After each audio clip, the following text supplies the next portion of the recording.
You never learn anything in your life that's of importance without it having a pretty damn destabilizing effect on you at the moment of realization, right? You learn something happy, it's like, whatever. You know, all that means is that I was doing things right. Like, it's nice and everything, but it's not informative. You do something and all hell breaks loose. That'll make you think. That's for sure. You might never stop thinking for the rest of your life. So, anyways, the unknown. The unknown is that which surrounds the known. It's unexplored territory. It's usually represented as female, I think, for a variety of reasons, and not as female exactly. It's not the right way to think about it, as feminine. And that's not the same thing, because feminine is a symbolic category, whereas female is like an actual female. And so you don't want to confuse the metaphor with the actuality.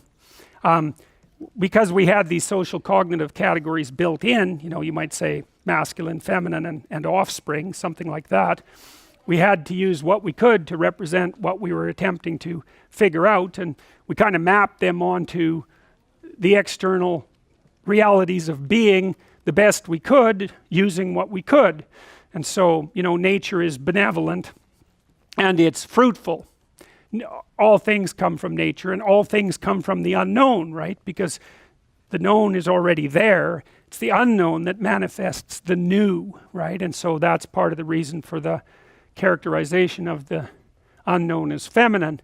And then there's also the case that women play a massive role in sexual selection among human beings, so that from an evolutionary perspective, you're twice as likely to be a failure if you're a man than you are if you're a woman, in that you have twice as many female ancestors as male ancestors. And you think, well, that's impossible, but it's not. All you have to do is imagine that every woman has one child, half the men have two, and the other half have zero. And so, end of problem. And that's basically how it works out. So women are more choosy maters than men by a substantial margin. There was a funny study done by the guy who established, it was one of the big dating sites, and he looked at how women rated men, and they rated the 50th percentile man at the 15th percentile. So 85% of men were below average according to women's ratings. Now, men had their same arbitrary choices, because of course they preferred younger women to older women, and they were more swayed, I would say, by attractiveness, but that didn't have nearly as big an effect on their actual rating of women. So depressed people are sad and frustrated and disappointed. They tend to feel all negative emotions simultaneously in a manner that's paralyzing. You take the problem, I'm suffering, and then you think, well, why are you suffering? And then you can practice encountering the obstacles that are stopping you, and it'll make you braver, and it'll help you deal with your problems.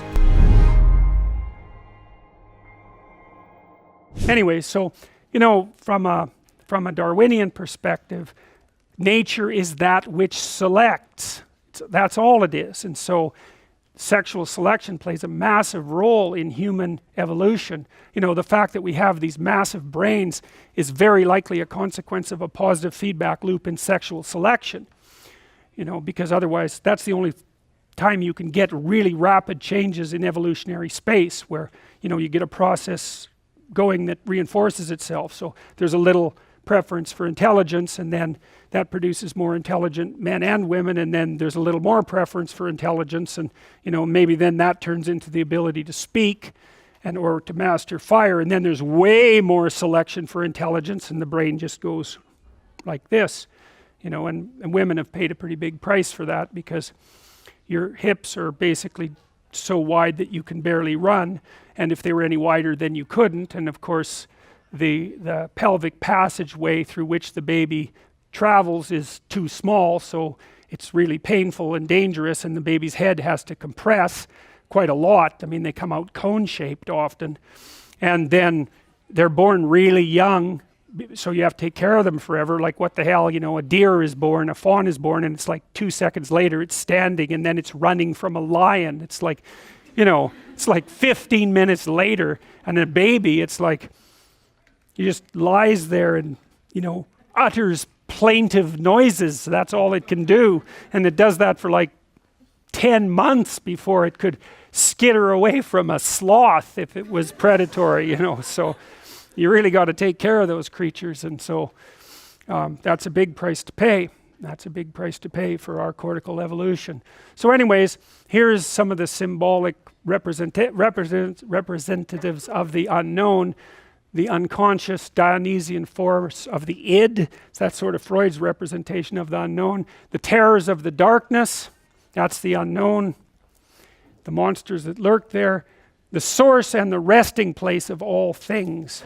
The great mother, the queen, the matrix, which means matter, which means mother. The matriarch, matter, mother. The container, the cornucopia, the object to be fertilized, the source of all things, the fecund, the pregnant.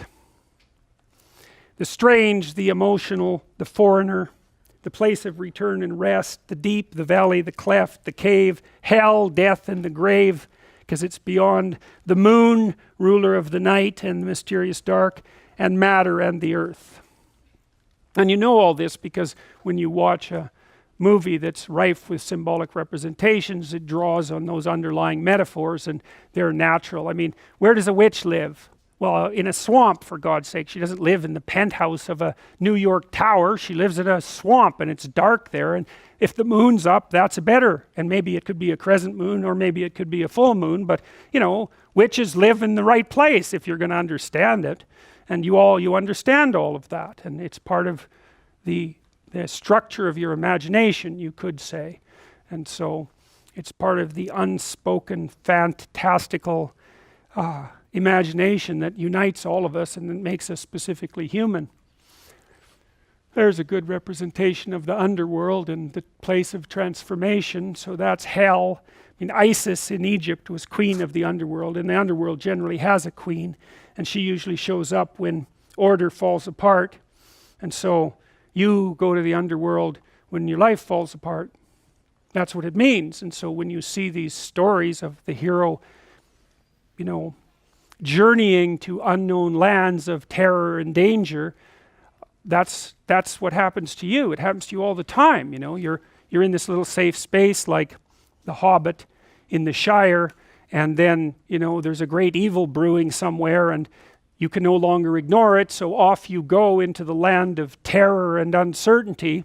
And better to go on purpose than accidentally, that's for sure, because at least you can be prepared. And we also know that if you're going to face a threat, if you face it voluntarily, what happens is your body activates itself for exploration and mastery. But if you face it involuntarily, same size threat, then you revert to prey mode, and you're frozen, and that's way, way, way more stressful. It's way harder on your body, and so it's better to keep your eye open and watch for emergent threats, because you all know, what you're not doing quite right and where your life is likely to unravel. You all have a sense of that, and the best thing to do is to not ignore that, to pay attention to it, to watch it, and to take corrective action early, and then, you stay on top of things, and your little trip to the underworld might be a few minutes long instead of a catastrophe that produces post-traumatic stress disorder, knocks you out for 4 or 5 years, and maybe you never recover.